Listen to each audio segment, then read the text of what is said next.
Hello and welcome to Inside Out, the program in which we talk to extraordinary people with big ideas on how the Mormon Church can change and improve. I'm your co-host, Ian Wilkes, and as always, I'm here with my partner, Jim Bennett. Hello, Jim. How are you today? I am doing very well. Very excited about this podcast. Very excited about our great guest we've got today. Me too. I'm always excited to do these conversations with you, Jim. We've had some amazing guests, and this one is going to be quite extraordinary.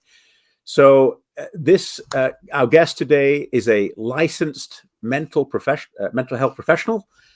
He's an internationally recognized cult expert and one of the foremost authorities on cult recovery. He's the founder of the Freedom of Mind Resource Center, and with nearly 50 years experience, he brings a unique blend of personal and professional experience in the field of cult recovery, thought reform, and mind control. His goal is to reassert the precious human attribute of freedom of the mind. He is himself a former cult member who was successfully deprogrammed. He's dedicated his entire life to helping individuals and families recover from coercive control systems and organizations across a wide array of contexts. His expertise isn't just limited to religious cults. It extends beyond that to destructive one-on-one relationships, institutional abuse, corporate environments, multi-level marketing, political extremism, and even human trafficking. As a consultant, coach, and expert witness, he provides intervention and recovery services, actively working to combat the power of undue influence in all its forms, including, and most interestingly, running a recovery after Mormonism workshop. Welcome, Dr. Steven Hassan. Pleasure. Thank you for having me. May we call you Steven? Of course. Okay. I want to start by asking you a couple of opening questions, or a question that's in two parts, which you'll have heard many times. And your response, Steven, I think will help frame our conversation today. You've developed a unique model known as the BITE model. What is the BITE model, and to what extent does the Mormon Church meet the BITE model criteria?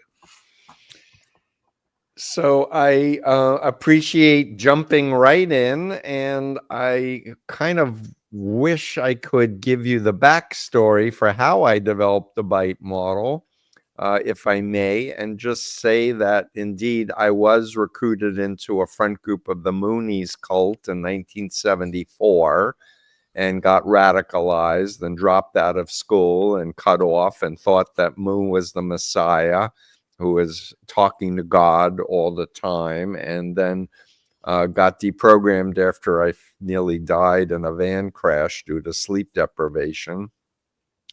And it was in a period of a few weeks of not being in the group, but being in the hospital, where I reached out to my sister, which led to a deprogramming. And I was a fanatic. I didn't think I was in a cult. I didn't believe I was brainwashed. And when my family confronted me and took my crutches away and said, "We want you to talk to ex-members," I was furious because I thought this was Satan trying to take away my spiritual experience. But my father cried and he said, "How would you feel if it was your son who'd got recruited by a controversial group and disappeared, dropped out of college?" And I wanted to prove to my family that I wasn't in a cult and I wasn't brainwashed. So I listened. And so what helped me a lot was learning about Chinese communist brainwashing, and in particular, the 8 criteria of Robert J. Lifton, who had written a book in 1961 called Thought Reform, The Psychology of Totalism, a study of brainwashing in China. And Lifton was a number of former military intelligence that was trying to figure out what was communist brainwashing all about. We need to protect our troops from it if they get captured. And so we're now talking to me in 2025. There's been this whole evolution of me learning about models of brainwashing from China initially, but then learning about psychology, becoming a mental health professional. And when I learned about cognitive dissonance theory, it was from a 1956 book called When Prophecies Fail by Leon Festinger, about a UFO cult where people sold everything, went to a mountaintop expecting a UFO saucer to show up and didn't come. He was surprised that people believed more and not less. They didn't get disillusioned and leave. So he posited this theory that looked at behaviors, thoughts, and emotions. And he said, if you can get people to do an extreme behavior, they rationalize it and justify it to feel good about it. And I thought that was really very apt, because in fact, the whole Mooney recruitment and indoctrination process was really a system of changing behaviors and then inculcating the belief system into my mind and into a whole Mooney identity. So I then started thinking about, if I think about all of the stuff the Moonies were doing about behavior control, thought control, and emotional control, I started writing a list of all the different things. And then I thought there's something missing, and I realized it was about information manipulation, deception, propaganda, having people turn each other in if they break rules, etc. So when I wrote my master's thesis back in '85 and then published my first book, Combating Cult Mind Control, I talked about the 4 components, but they weren't organized as BITE. That came decades later when a minister friend of mine said, you know, Steve, if you change the order, you can call it BITE, and then people would remember it better. And I'm like, that's great. So what I'm trying to convey is that my work is just, I really believe in human rights, and I really believe as a spiritual person that God wants us to think for ourselves and make decisions and not just be coerced or indoctrinated into a pseudo identity in the image of an institution or a cult leader and such. And so you're meeting me decades later. When my book first came out in 1988, I did not include the Mormons. I did not include the Jehovah's Witnesses, but I started getting letters from former members saying, I loved your book. How come you didn't include us? And I was like, why? Why would I include you? And they're like, are you kidding? I underlined your whole book. I still was, the Mormon Church was not on my radar for a long time. And they got on my radar through my work with the fundamentalist Latter-day Saints cult of Warren Jeffs, where I was asked by the attorney generals of Utah and Arizona to do trainings for going after Warren Jeffs and the polygamy cult. So, and that was very obviously and clearly a destructive cult. And then I was actually asked on, by Dr. Phil to please help 2 runaway 15-year-olds from the FLDS. And would I counsel them for free? And I said, sure. So I did that.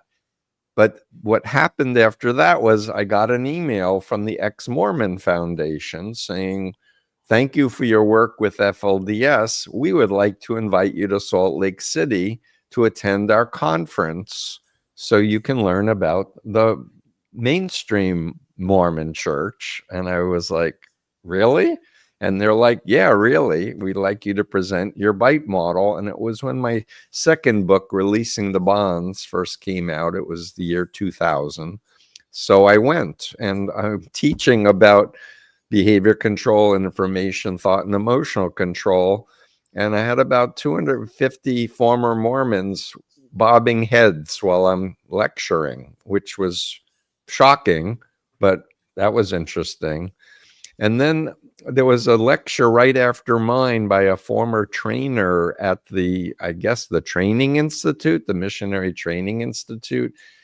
And his lecture was on deception as a, what was the exact title? Deception as a corporate technique of the Mormon Church, and he did this whole presentation about Joseph Smith lying, and it ended with him recording an interaction with his boss saying, "You mean I have to lie to my students if I to keep my job here?" And his boss said yes. And he said, "Well, then I quit." And so again, this was part of my education, and I'm still learning and wanting to understand. So to answer your question, what's happened over decades now is people have been reading my books and contacting me. Some who have gotten disillusioned, wanted to help their wife or wanted to help their husband, didn't want to have a divorce, etc. And it's been quite a journey of learning about this organization. So to answer your initial question, Ian, what do I think? I say, look at the bite model, and we have it up on it's now my Substack, filled out with what fits of the bite model and what doesn't fit. But people can have very, very different experiences within the same institution. And it can be very different for someone born and raised in a group versus recruited into a group. And depending on what country and whether they're a man or whether they're a woman, there can be vast differences. But what I'm really interested in is just human rights, and just for people to have the freedom to decide whether something is healthy or not. So that's a long-winded answer, Ian. I hope it wasn't too long. No, that was excellent intro into this. Jim has been speaking about this. It's been his entire family legacy. Jim's been in the church since Joseph Smith, all the way through. His life is completely connected at every level in the church. Mine is a experience of a convert at the age of 16 in England, and being approached by the missionaries, but in a situation where I was incredibly vulnerable emotionally. And I want to get into that a little bit later. So Jim and I met each other on our missions in Scotland years ago. We were missionaries. We went through the MTC, very strict regime, very strict rules. We landed in Scotland. We had a mission president. When I got there, Jim, we had President Joel J. Dunn, who was like a sergeant major. Everything was, you had to report on everything.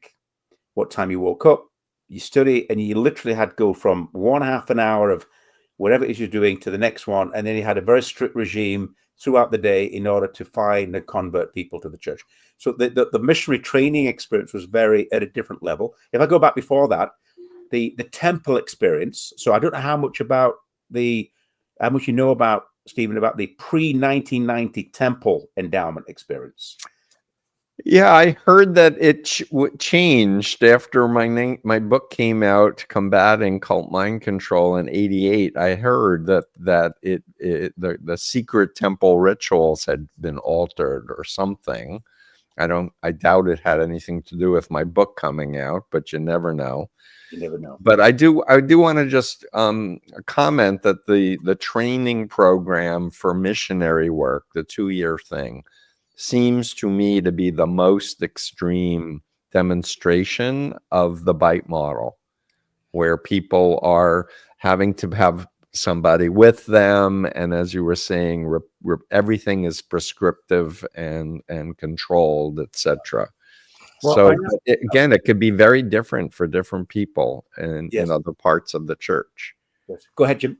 Well, that was my reaction when I read your bite model descriptions that you provided to John DeLynn, where the church applies. And as I read through that, I went, this applies almost precisely to the mission experience. I just took your test with regard to, I'm still an active member of the church, and I came up with a 53% response, because I think what happens for the rank and file members outside of the missionary experience is far less. The bite model, I think, is far less applicable to that experience. But I think for the mission experience, I think you're dead on. So if I can just elucidate, Jim, what you were just describing is a research study that I'm doing with Fielding Graduate University at bitemodel.com, where we're testing out a 20 question versus a 40 question survey. And we're asking people with the pyramid and the circles at the base of the pyramid where you were in the group that you're going to categorize, etc. And it will give you a number on my influence continuum of how authoritarian. So in terms of authoritarian, we've yet to have 100%. And if we did, it would be the Moonies in my experience, because I wrote the original thing. But it really can vary a lot. So. And just for the benefit of our listeners, the BITE model acronym stands for represents behavior control, information control, thought control, and emotional control. Right. I want to go back to the missionary training experience, because, and I appreciate Jim's input. Again, going back to our own experience, which has been incredibly deeply entrenched and immersed in the Mormon Church. Jim's got his own experience. I've served as a bishop on a state presidency.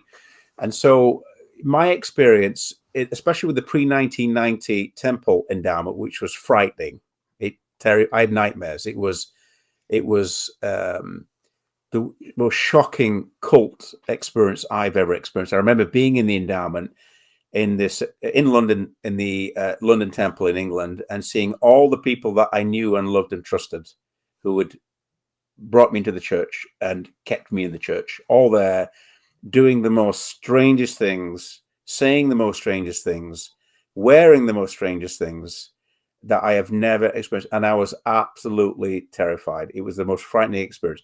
Fast forward, again, before you go into the mission, you're supposed to take your endowments out. So you do the temple experience. You then go on to the missionary training center. And then fast forward to my experience, and Jim can speak about his experience. I've trained bishops and leaders in the church to be obedient, to essentially implement, I would say, almost all the programs at that level across different stakes, different organizations, etc. And a lot of those programs have within them almost all your points in your BITE model.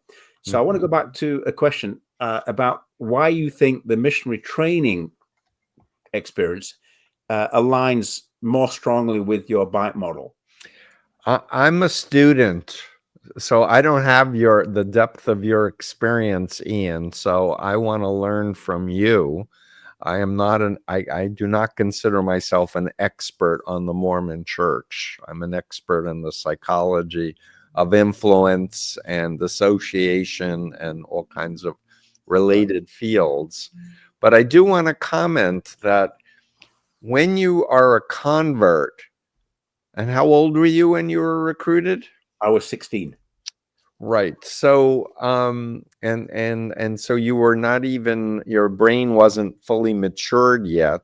It's now 25, age 25, 26 is what the latest neuroscience tells us. You had a reference point for reality for 16 years. Therefore, when you had this exposure, it was shocking to you and upsetting to you.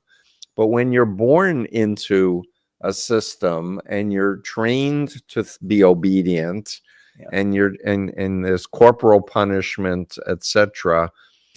My work with people born into groups is they don't know what's normal. Like for them, that was normal growing up in a very controlled religious experience. So it's a very different subjective experience. And so, but for me, I'm seeking to try to have a objective scientific framework that the law, using trafficking law, which says fraud, force, or coercion. The BITE model describes all of these three in robust detail. And so my quest is to create something that's really useful for all of humanity. And in terms of the fraud piece, one of the biggest things I've heard over the last couple of decades was people being very angry that they were lied to about Joseph Smith and the history of the Mormon Church. In fact, I remember a New York Times front page article with people in Europe who were now seeing things that were starting to be put online, original documents, and just they were traumatized that they were taught these lies. And so for me, I think fully informed consent is necessary to be involved with anything, that especially a religious group, because, and this is something that I use regularly in my work, is I explain to people in Jewish cults, Christian cults, and Muslim cults, however you want to understand the story of the Garden of Eden, Almighty God didn't brainwash Adam and Eve to be dependent and obedient robots. There was something in the divine plan to give his children choice and to follow out of faith. And so this is part of what I'm encouraging in my work for people to contemplate, whether or not genuine religious experience is benefited by coercion or deception or manipulation. Yeah, that's fascinating. Jim, our experience is in many ways is very different. You know, you grew up in the church. You were part of that culture. I wasn't. What was there any time, Jim, in your experience growing up in the church where you learned or realized you were part of a what the church describes themselves in their words actually as a peculiar organization, to quote the church? Was there a time you felt you were in quite a very different, unusual organization? Oh, I don't know if there was a time where I didn't feel that. And I think I still feel that to some degree. Steven, I really, really appreciate everything you've said here, and I really appreciate your work. I want to come at it from sort of a different perspective, because Ian has talked about, yes, I was raised in the church, but one of the accusations that I get, I've sort of, my son calls me a D-list Mormon celebrity. Because I authored a piece that was a direct response to the CES letter. I don't know if you're familiar. Yes, I've heard of the CES letter. Yeah. Yeah. And I wrote a response to it. And part of the thing that now I sort of lost my train of thought here. But as you're thinking about it, please send me your response, because I'd like to read it. Sure. No, I just remember what it was. Jeremy Runnels, who wrote the CES letter, and I have since met, and I consider him a friend. We had a really good experience when we met each other. But one of the things that he's done in his response to my response is say, Jim Bennett is not defending Mormonism. Jim Bennett is defending Jim Bennett Mormonism. And he puts a little C copyright to that my religion, my version of Mormonism, is different from what Mormonism really is. And I own that 100%. I think he's absolutely right. I would push back on him and say, everybody does that to some degree. I would degree. agree with you, Jim. Everyone has their own version of what it is that their life experiences. And so, Ian talks about me being raised in the church. And yes, I have this sort of, two of my great grandfathers were presidents of the church, David O. McKay and Heber J. Grant. My middle name is McKay. I'm named after David O. McKay. So yes, I was absolutely steeped in all of this. At the same time, I was raised in an environment where critical thinking and questions were welcomed. And I recognize that is very different from the experience of many people who are raised in the church. Mhm. But I had an experience, and I've talked about it way too many times on this podcast, and we've gotten emails from people saying, please, Jim, stop talking about this. But I'm just going to give you... I want to hear. I read a book called The God Makers when I was 18 years old, which was an evangelical sort of assault on the church. And it rocked my world, and I didn't know what to do. And I had the benefit of a father who was not afraid of the kinds of critical questions that it raised, and we sort of worked through this together. I also was living with my uncle, who was a leader in the church. He was a stake president, if that means anything to you, Mhm. and was also very open to having these kinds of discussions. And one of the things that came out of that was I never really felt any kind of, as I took your survey and I came up with the 53% response, a lot of the questions I went, okay, this wasn't my experience, but I think it very much was the experience of many people Mhm. who are members of the church. And it was very much my experience as a missionary. I mean, I really do think your bike model just defines the mission experience to a T. And I look back on that, and I look at my sons who served missions, and I think, there's so much of that where you accept that this is the reality you're given. For instance, when I was a missionary, we weren't allowed to call home ever. Right. Most missionaries in our time, when he and I were serving, were allowed to call home on Christmas and on Mother's Day. We were not. And my sons served missions, and they called home every week. Mhm.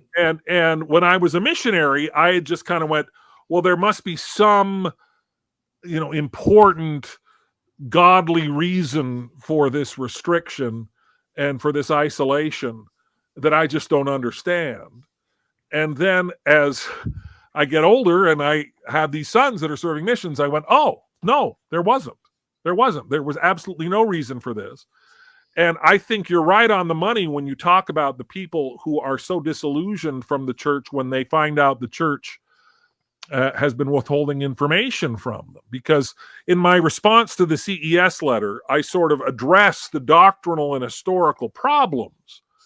But what I have found in talking to people who leave is that they aren't as upset about a lot of the doctrinal problems as they are about the idea that they feel like they were lied to. For instance, the whole issue, I was taught growing up that Joseph Smith translated the Book of Mormon by looking in a pair of magical spectacles that were attached to a breastplate, and he would look at the golden plates and we'd be able to read them and comprehend them as a result. Well, it has since been admitted by the church that that was incorrect. Joseph Smith took a brown sort of rock, tossed it into a top hat, and looked into the top hat. That's my remembrance. Yeah. Well, yeah, that is now the church accepts that and realizes that. Now, from my point of view, that didn't really disturb me as much, because how is that any weirder than the magic spectacle? But what disturbs so many members of the church is not that it's weirder or wrong. It's that, well, why didn't you tell us? Why was that information withheld? Why didn't you let us know? And that seems to be the bigger issue. Now, so in terms of the bike model, would that be information control? Or I mean, how Yeah, would you it's under deception. that's It'd be under information. So I do want to say you've given me very important feedback on my survey, because it is a scientific research project. So thank you, because I could see how somebody could fill it out just on their experience, or fill it out as they believe the entire organization was or is. Is that And what that you might wanted give me a to do? different number. Did I do it wrong? No, this is what we do in science, is we do things and we get feedback and we refine, because the goal is to pursue truth and evidence to the best of our ability. And my experience in the Moonies, because I was a top leader, was far more extreme than a lot of members. And that said, I was in the cult for 2 years, and I saw a group of full-time fundraisers, people who would sell things on street corners, lying to the public about where the money was going to. But as a fully brainwashed leader, and I saw these members, I said, these people are brainwashed. And yet I was fully brainwashed. So there's this subjective experience relative to your experience that really, this is part of being human, that, we're all trying to make sense of reality from our own, orientations and Sure. such. Well, so you're saying when you were a leader, you would look at the rank and file members and say they're brainwashed. This was a subgroup of the rank and file members, and all they did 7 days a week was go out on the street and sell to make money. And when I went to one of their workshops and was listening and interacting with them, I thought they were brainwashed. Yes. That's fascinating. Isn't it? Well, because one of the other things, when I was really excited to be able to talk to you about some of this, because my relationship with the word cult is a bit complicated. Because when I read the God Makers and I was sort of processing this, I started listening to a radio show back when radio shows were still a thing. But it was called The Bible Answer Man. Hosted by Dr. Walter Martin. Oh, a Kingdom of the Cults. Kingdom of the Cults. Yep. And I would listen to this and feel my faith sort of slipping through my fingers. But he was coming at it from an entirely different perspective. Completely theological framework from his point of view of fundamentalist interpretation of Scripture as he understood Scripture.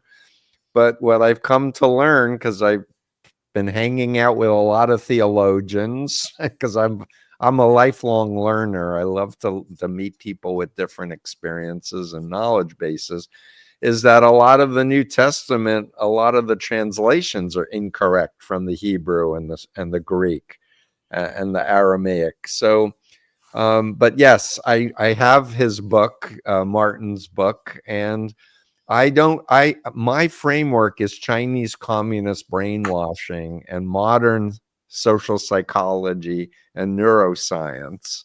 And since the internet got created, I've been researching AI and how people's brains are getting rewired by being online, and how people can be radicalized online. And, reality's changing before our very eyes, because I'm like you. I grew up, my first memory was we had radio in my house, then we got a black and white TV, then we got a color TV. So I have a history to go back to where I want to meet people in real life and I want to see them. I don't want to text. Like young people only want to text, and it's like, that's bizarre to me. Yeah, I mean, the whole way we communicate it's just very strange to watch my children grow up in a world that's so different from the one that we grew up in. Right. But in terms of cults, so the way Dr. Walter Martin would frame cults was that Mormons were just not theologically pure enough. Correct. And it had nothing to do with high demands, because I think he was sort of advocating for something that I think the bite model would very much apply to there as well. Sure. And so what came to frustrate me, basically what I'm trying to say is I don't like the word cult, because it's very difficult to come up with any kind of objective definition as to what it means. It has had many meanings over the decades. I think the first use of it was in the 1600s. But this is a free graphic from freedomofmind.com, my website. It's called the Influence Continuum, ethical to unethical. This is where you got your number, because 100 would be very destructive, authoritarian. But my position is cults exist along the entire continuum.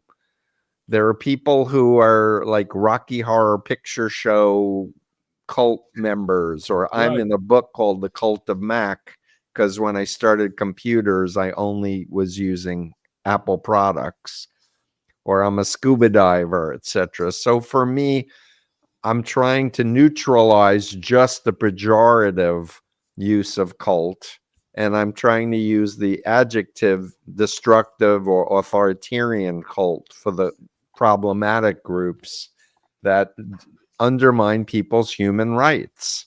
Essentially, I'm a human rights guy. That's what makes sense to me. And when I think of human rights, I think women should have equal rights to men.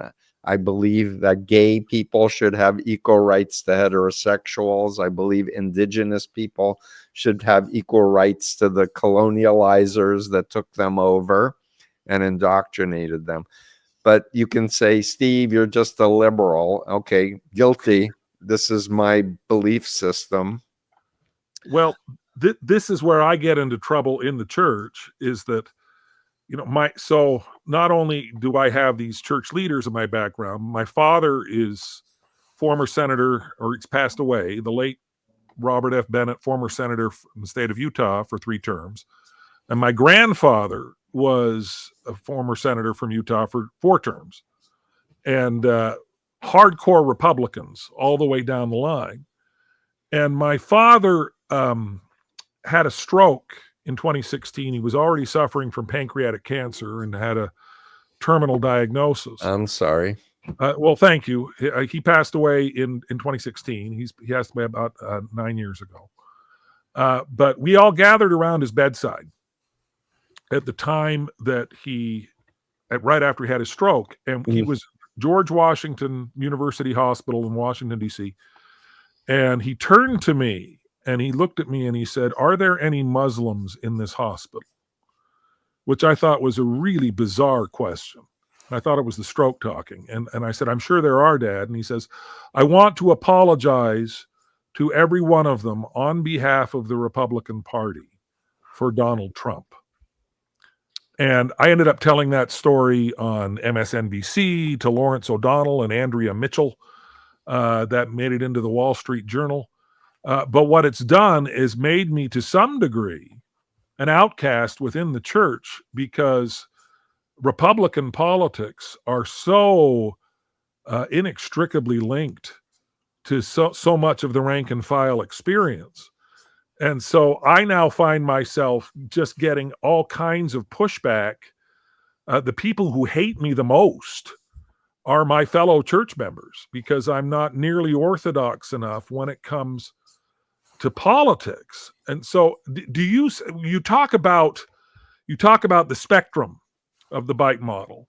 Do you see organizations like the Church of Jesus Christ of Latter-day Saints becoming, can you make allowances for the fact that it's moving in the right direction, or is becoming less and less authoritarian and more healthy? Or do you see that as something that once a cult, always a cult kind of thing? Wow. Or is that we could talk for an hour on this, what you're unpacking here. And so first of all, I believe organizations can evolve and change. My religion, Judaism, was a temple cult that did animal sacrifices. And it's evolved over the millennium to be a rabbinic interpretation. And there are many spheres within Judaism. Some are ultra-Orthodox, destructive cults, in my professional opinion.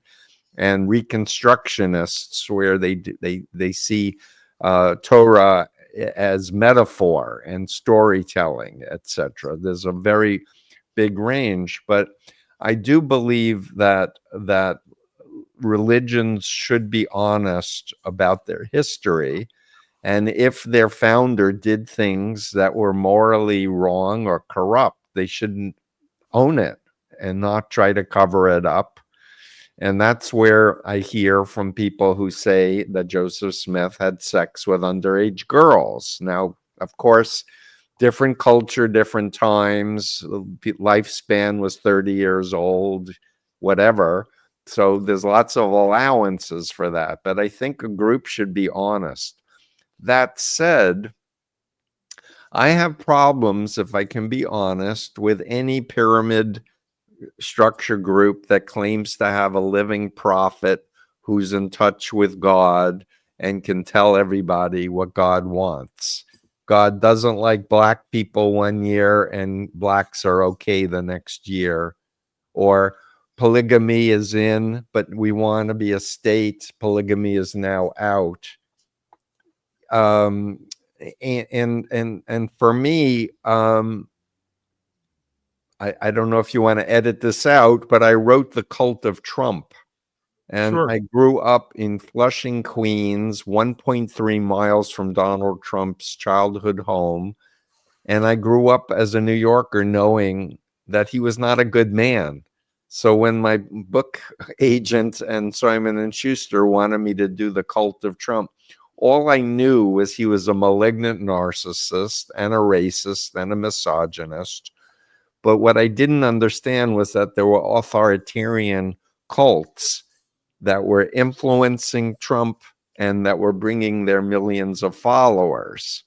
That said, I talk about The Family, the group that Jeffrey Charlotte wrote 2 books about in a Netflix series, Opus Dei. I talk about New Apostolic Reformation organizations with individuals who claim to be prophets or apostles, who say, God told me Trump won the 2020 election. Don't listen to Satan. And they have cult members following them.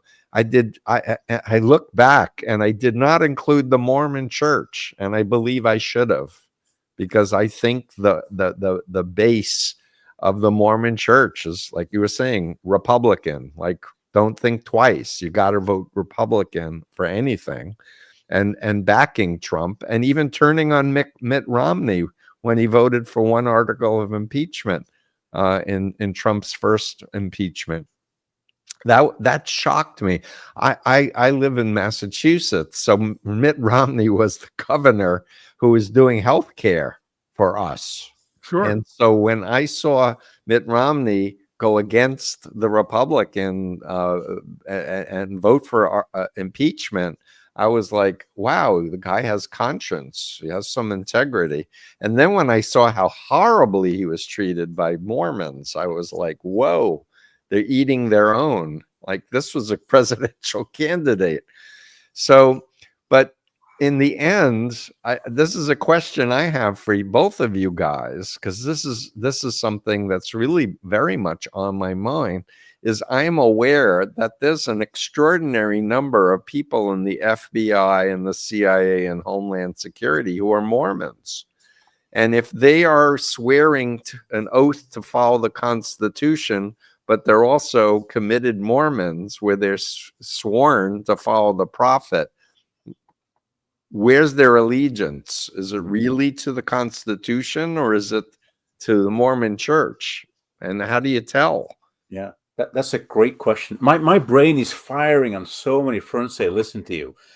I would answer that question that these individuals who are Mormons in these organizations, their allegiance is to the prophet and to God first. And the reason why I say that is the temple endowment experience, because in the temple, as you have researched to some extent, Stephen, you'll know that you have to make certain covenants on a very, very personal level. Right. Mitt Romney had to make these covenants at some point, right?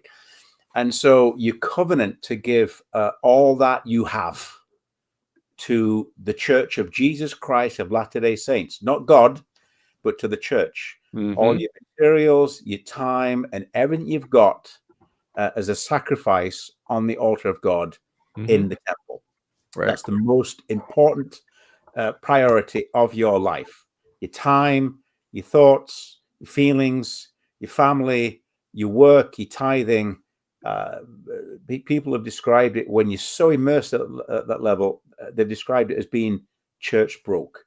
As a former temple officiator and temple ordinance worker and temple trainer myself, I have was so involved, so immersed, that looking back, I can see my influence on controlling, being part of this control system, being part of one of these cogs in this very controlled piece of machinery, when I was influencing people, how they think, how they feel, what they wear. In fact, I would suggest, from my experience at least, that your bite model describes the temple experience for me in its entirety. Jim talked about the missionary training center. Just on that, and because there's something that I find the bite model and this conversation extraordinary, but there's something that I want to kind of highlight that is not in the bite model that you may have discussed on a podcast somewhere or another conversation. And it goes back to my experience when I was investigating the church, because I've resigned from the church. I now see it as a cult in almost every way, a very sophisticated cult, and a cult with qualities, believe it or not. And I just want to just real briefly speak about that. So there I was at the age of 16, living in a very dysfunctional family, feeling lost. I won't go into too much detail because it's quite personal, but it was a very, very difficult time in my life. I was not safe at home. I was at risk in many ways. And the missionaries came into that area and they started tracting, and I came in contact with the missionaries. Somehow, I started the first discussion. They invited a group of us. They were playing football, soccer in the street. We started to become friends.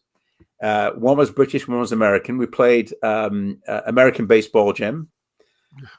So we learned about that. And so we developed a friendship with the missionaries. They invited a group of us, including myself, to these discussions. I was taught the discussions, went back to my family, my mother, who were Church of England, and they reacted very negatively, very strongly. They described the church as a cult, had nothing to do with it. In fact, they threatened the missionaries that they would call the police if they had anything to do with me. And you were underage, so they had rights to do that. I absolutely had rights to do that. But anyway, the missionaries still approached me and said, would I like to continue with the discussions? I said, well, yeah, but we'll have to do it in secret. So they taught me in secret. I had the 6 discussions. They had me on my knees praying. I had these profound spiritual experiences. I went to the youth programs, and I did this all without the knowledge of my family. But what happened, here's the thing I want to highlight here. I went from a very vulnerable, emotional state and environment into an organization that everybody told me was a cult, but at the time, I didn't see it. When I went to the meetings and the events and the youth activities, I was befriended. I was accepted. People were interested in me, that they were not interested in my home. And they taught me that I could be have this amazing life and be this amazing individual and achieve so much if I became a member and if I committed myself to the gospel of Jesus Christ. Yeah, and they didn't smoke, they didn't drink, they didn't gamble. They were, And interesting, I didn't want to do any of those things at all. I wasn't drinking, I wasn't smoking. Right. For me, it was, and they told me God had sent the missionaries to save me. And I saw the church and the missionaries, and I've talked about this in another podcast, as a savior. And, here's the thing I'm trying to get at. The reality at that time, Stephen, for me, that was true. I was in a very unsafe environment, and I went into what I believed was a very safe environment. And even now, I've resigned and had just an extraordinary journey through the church, and see it now very much, not entirely, but mostly a cult under the definitions of the the Mormon Church, I think, meets almost all of the criteria in the bite. Jim's got 53%. I'll take the test. I think it's easily in the 90s based on my experience, but we'll see. What I'm saying is that the church saved me, Stephen, and it did save me. They took me in. I was in the youth program. I served a mission. The mission was a great experience. Fast forward, became a bishop, senior leader in the church, taught the same things, and then discovered some very serious issues, very disturbing issues. And then in 2017, I resigned. And the reaction from family and church members was to shun me, to cut me off, and to describe me as a fallen angel, somebody who had been privileged and somebody who had betrayed the church. And I would say almost all the members now, many of them, almost all of them, have cut me off. They want nothing to do with me. So I've gone through this experience of joining and having entirely a wonderful experience, came across the issues, very disturbing, left under my own accord, resigned. The church was very, members were quite upset with that. And now I see it in a very different light. But I think what I'm trying to say is that the church saved me. And the last thing I want to say, and I'll hand the time over to you, is that having reached out to friends who are still in the church, I've asked them, are you aware of these issues with the church, the history, doctrine, Joseph Smith, just seemingly endless problems, frankly, with the church? And they said yes. And I said, why do you stay? And here's their response. They say to me, unlike you, Ian, we stay, even though we know the issues, because it's safe, because it's better than the real world. The real world sucks. Reality sucks. Reality is awful. And yes, we know there's problems, serious problems, but they'd rather have that life in that bubble. And I get that, Stephen, even though I've resigned and I'm free of it and I've escaped, according to your bite model, a cult, I miss that community, that safety, even now. Sure. So I want to thank you for your honesty and your candor. And I'm 71. I view at this point in my life, I want to train young clinicians on how to do therapy with people. And what you're sharing, both of your gentlemen, is what I'm trying to convey to the people that I'm training, is that everyone is an N of one. You can have generalizations, you can have models, but in the end, everyone's experience needs to be viewed holistically within itself. And it is not the first time I've heard people say my life was dangerous and I was being beaten and tortured and sexually abused, and I got into the Moonies and it was safe and it was structured and I had food and I had a warm bed, and people were my brother and sister as long as I, followed all the rules. Exactly. And I say, I understand. Sure, I understand. But I'll just add, Ian, most people that I've talked to who've left Jehovah's Witnesses and the Mormons, they all say they stay because their family's still in and they don't want to be cut off. They want to have relationship with their children, with their extended relatives. And so we call it PIMO, physically in, mentally out. So they're living in dissonance. But here's the thing, the outside world is scary.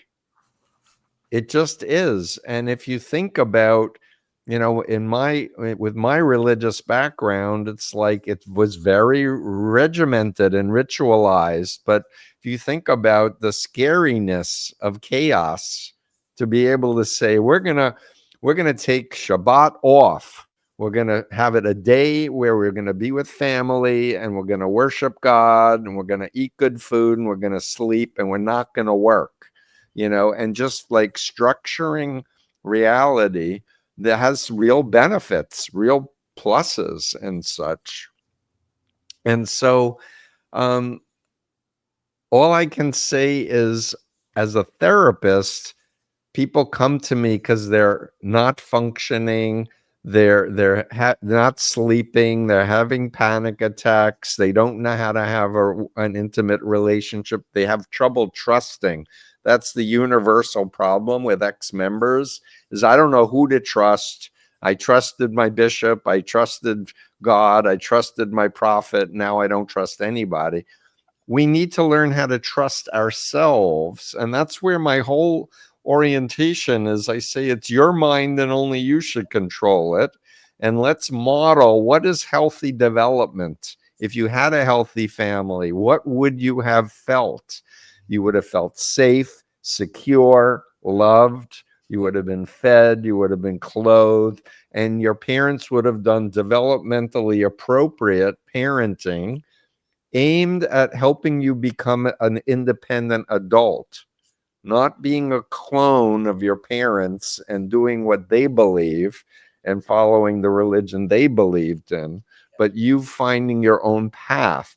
For me, that's healthy parental parenting, I should say. Yeah.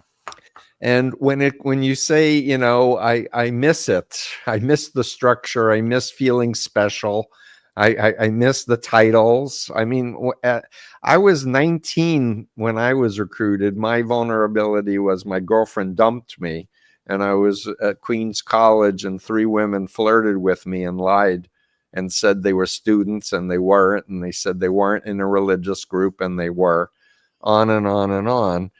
But at the point that I understood that the Moonies were doing a version of Chinese communist brainwashing, for me, the bubble burst, where I was a true believer and a fanatic, and I would have died on command and killed on command, and I truly believe Moon was the greatest man in human history.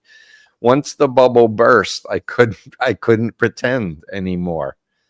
And so in the end, we have to trust in the divinity that I believe that we have within ourselves, and seek out real friends who don't want to be friends just because we believe what they believe and practice what they practice, but real friends who are very diverse and who accept us wholly for who we are. Yeah. When I learned factually, independently, that the church had lied, at least on some things that I knew, then I was absolutely devastated. What counsel or advice do you give to somebody who's in the church, knows that there are serious issues, knows that there's at least part of it that is built on lies, maybe not all of it? I think the universal principles in the church are very good, like love, service, forgiveness, kindness. There's some universal principles and practices which are not unique to the Mormon church, but they cover all types of religions and faith organizations.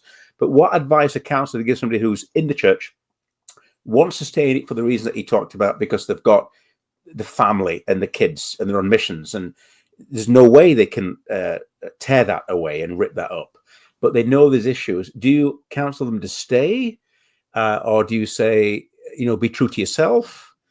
And they say, well, I feel safe, and it's my tribe, it's my community, and the world sucks, and this, albeit it's not real, but it's better than what's out there. What thoughts or advice or comments would you have? I'm really appreciating meeting you guys. I hope we can meet in person at some point. I think it would be really fun and cool. Thank you. So a lot of people think, and I was deprogrammed. It was 1976. So the field has evolved over the decades to what I call strategic interactive approach to empowering people to think for themselves. And so my approach isn't to be content driven to convince people to leave anything. It's really to empower people to think for themselves. And so I see a large part of my work is psychoeducational, explaining social psychology. I teach the Ash conformity study, the Milgram obedience study, the Zimbardo prison study. In my doctoral dissertation, which is on my website, Freedom of Mind, You can read Lifton's criteria of brainwashing, Singer's criteria of brainwashing, Shine's criteria of brainwashing. And what I want is for people to parse for themselves what they do with what they've learned. And if they want to stay in, do it with your eyes open out of choice and not be out of phobia, a phobia that if you leave, you're going to kill yourself or you're going to become an alcoholic. And that's the universal mind control technique of all of these groups. And I'll make a distinction between a phobia and a real fear, because terrorist groups, if you leave, they will kill you.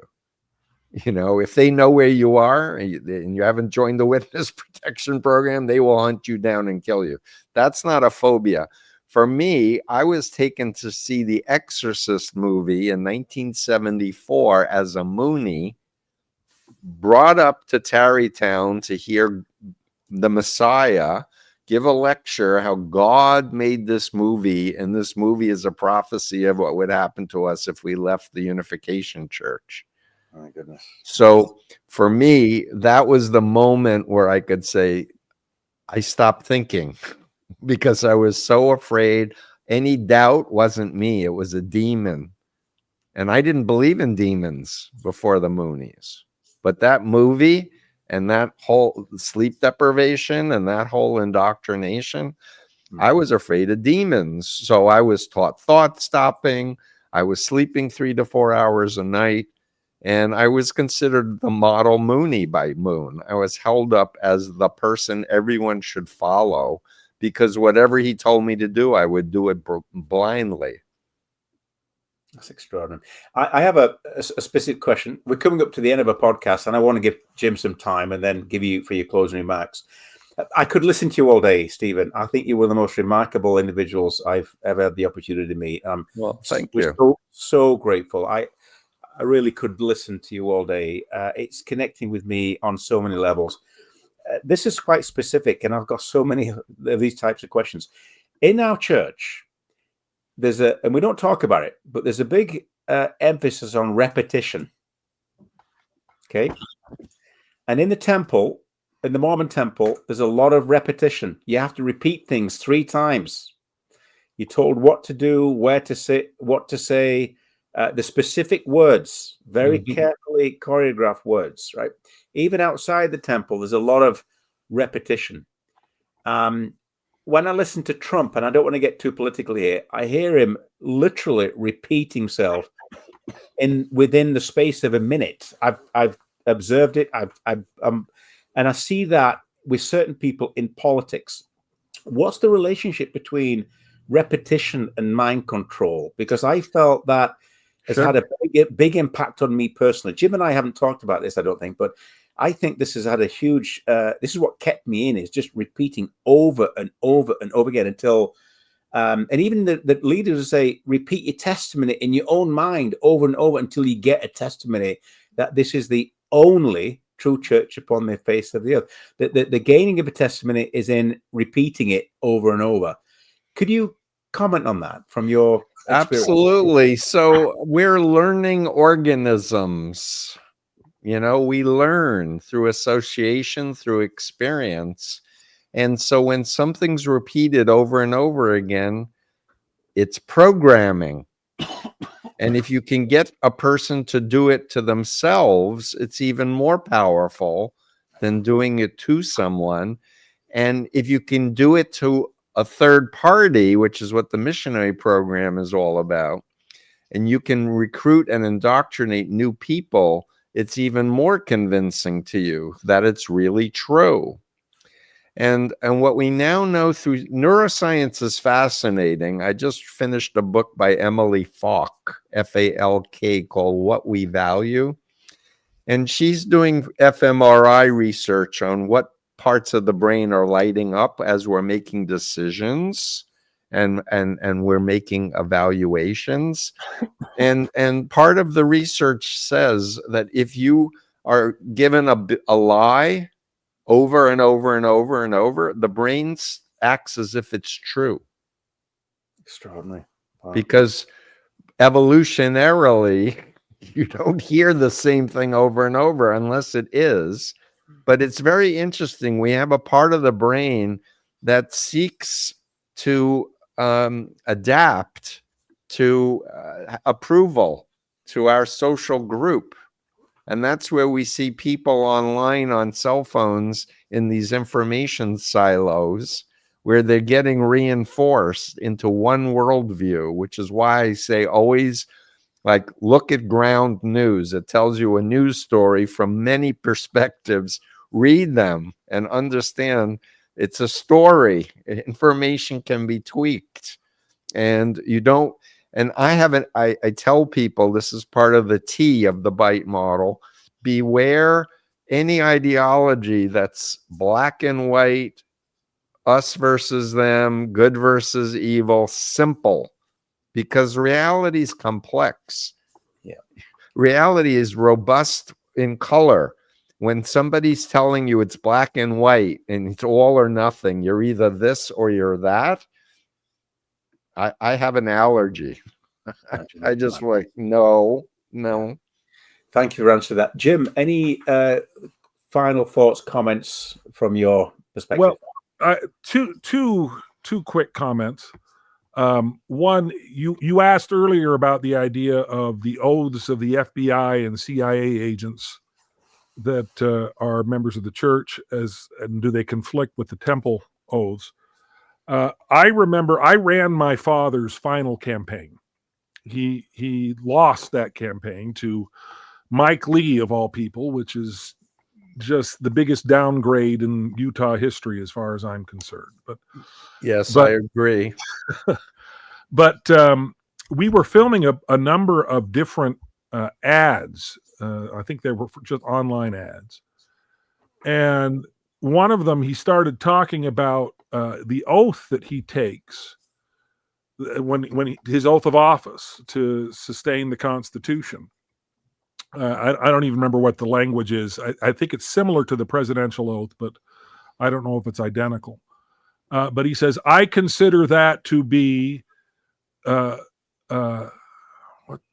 was the language he used? I think he said, I consider that to be the most important oath that I will ever take. Mm-hmm. And when the camera was off, I said, Dad, you mean even more important than the temple oaths? And he says, I see absolutely no conflict between the two. Whoa. He says I can take both oaths, and they are both equally important. He says, I just want to make it clear to anybody who thinks that somehow I'm going to be more loyal to the church than I will be to my oath of office, that I don't see it that way. So I don't know if that's the right answer, but I think most of the people who do that do not see competition between those kinds of oaths. I hear you, and I trust your father really believed what he said to his son. But I want to tell you a brief story. I know we're running out of time, but I during the Waco standoff, I was trying to get to the FBI to say, you're doing it all wrong. You don't understand. The guy thinks he's Christ. He's been prophesying Armageddon with fire. Let me help you. They're like, we got this, no problem. My congressman went to them. We contacted Reno. I eventually went on TV saying, you don't take mind control cultists and keep them up all night with loud radio music of Nancy Sinatra. These boots are made for walking. Like, this is not going to help cult members who think they're following Jesus. Long story short, it went up in flames, and I'm being interviewed for a documentary, and I'm being interviewed after Byron Sage, who was one of the FBI's top negotiators. And so we got to talking. I gave him my books to read afterward. He said, man, oh man. And later I interviewed Gary Nesner, his boss, who is FBI negotiator. Man, we should have listened to you, not those religious scholars from Baylor who kept trying to tell us that he would come out because he said he would. Anyway, So Byron said, you got to come to Quantico and you got to teach us about cults and mind control so we never have a problem like that again. And I should tell you, intelligence people have been using my stuff for years with countering ISIS and other things. So I said, sure, I'll come to Quantico. And then 3 months later, he said, they're not interested in outsiders, Steve. And I said, huh? And he said, yeah, I talked with my buddy. I said, tell me about your buddy. Oh, he's a Mormon. And it opened the door to the FBI doesn't want to learn about cult mind control because they're Mormons. How interesting. Isn't that a little bit of a contradiction if they're trying to fight terrorism and these are terrorist cults that are brainwashing people to be violent and to be suicide bombers? And the government to this day just doesn't want to talk about cults and brainwashing and mind control. It's really upsetting because this is what's happening from Russia, China, Iran, North Korea. You know, after Charlie Kirk was unfortunately assassinated, there was overwhelming disinformation from Russia, China, and Iran to the left and the right in America saying it's time for civil war. It's time to take the guns to reclaim your country, both sides. And it's like, these are foreign actors. They don't care. They want us to kill each other. They don't want peace. They don't want America to be, a world leader anymore. So people need to realize we're in psychological warfare land here. And the only solution is teaching people how to protect your mind, how to reality test, and how to look to trustworthy sources of information before you're making big decisions. So thank you for letting me add that story. No, I think that's very helpful. And again, I think it goes back to what we were talking about earlier, in that I don't think my experience is representative of a lot of experiences of people within the church. And it may be that my experience with my father on this point is not representative of, I don't know any FBI agents, at least not as far as I know. Maybe they're all undercover. The only other comment I wanted to make is just how much I appreciate your point of view. And I grew up in Calabasas, California, which may not mean anything to anybody except for that's where the Kardashians are now. I got out before they got out. It's not Utah. It's not Utah, but it's predominantly Jewish. Most of my childhood friends were Jewish. I went to a whole bunch of bar mitzvahs, and we used to get Rosh Hashanah and Yom Kippur off for school. We're in that period of time. We're in that period of time. The rapture was supposed to happen on the first day of Rosh Hashanah, and it didn't happen. Yeah, there's only been 2,000 predictions of the rapture so far. That's right. So the 2001 will be the one. But we used to go to Disneyland every Yom Kippur because it was empty. It was a great. You weren't fasting all day? No, we weren't. But I think that highlights maybe how different my experience was, because it sounds very different. And I just want to say again, especially for people who are clinicians, this conversation is really a master class in understanding two leaders from the same group describing different experiences, but you're friends and you're wanting to talk with each other and try to understand and figure things out and help people. So thank you. Well, thank you, because it's very clear that that's what you're trying to do, and that's what you've very successfully been doing for a very long time.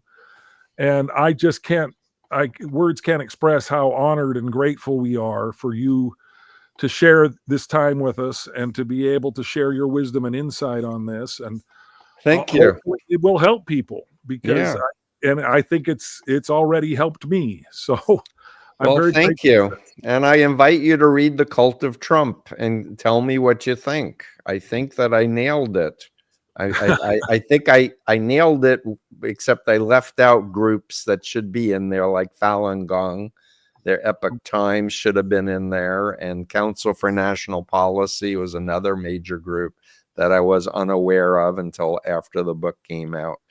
But we want to be free. People don't want to be enslaved, and they don't want a dictator. And we value free speech, and we should encourage different perspectives because it'll help us learn and grow. Yeah. Steven, I can't thank you enough for taking time out of your schedule to be with us today. You're an extraordinary individual. I could listen to you all day. It's been very personally, on a personal level, it's been quite extraordinary for me as I've related to almost, well, everything you said is just so relatable to me. Our listeners will find this incredibly valuable. And there's still so many questions. I'd love to have another conversation with you, I'm sure. Well, Jim. let's do it again and come to my Substack, and I do a weekly interview. I actually have a woman who was raised Mormon in my next interview next week. It was just coincidental that we're recording it now. But I try to cover a lot of topics, and we've rebranded the podcast Cult, Culture, and Coercion. Right. So we got the culture there in the middle, which Absolutely. I think opens it up to lots of different important views. And we would love to be part of those conversations and have another conversation. In fact, there's some stuff that I'm thinking I've made notes on that we didn't cover, which may or may not be in some of your material, which I think you'll find absolutely. Yeah, let's do it again. We'll have yeah. another part 2. Thank Wonderful. you. Do you have any final thoughts, comments, anything you want to reference before as we close here, Steven?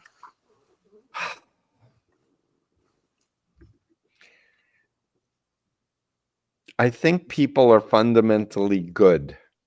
There are a small percentage of malignant narcissists who are wreaking havoc for the rest of us. I think we need experts. I think we need science. And I think we need rule of law and separation of church and state. I think all of those things are very important to uplift humanity. And I am someone who does believe I am my brother's keeper, and that if people are suffering, I should do what I can to ease their suffering and to lift people up. And lastly, it feels good to help people. It also makes you feel purposeful and fulfilled to help people. So that's part of what keeps people say, how could you do this for 49 years? And it's like, because it's a journey, but yes, it's traumatic and it's stressful, and I hear a lot of horrible stories, but it's so fulfilling. Yeah. This will help so many of our listeners. And I want to thank our listeners for being with us. We're grateful for our listeners. I want to thank you, Jim, for your always incredible value contribution, for your insights. And again, another very special thank you, Steven, for joining us and being part of this very important conversation. Jim, thank you. Steven, thank you. Thank you. Got to run. Thank you, guys. Thank you.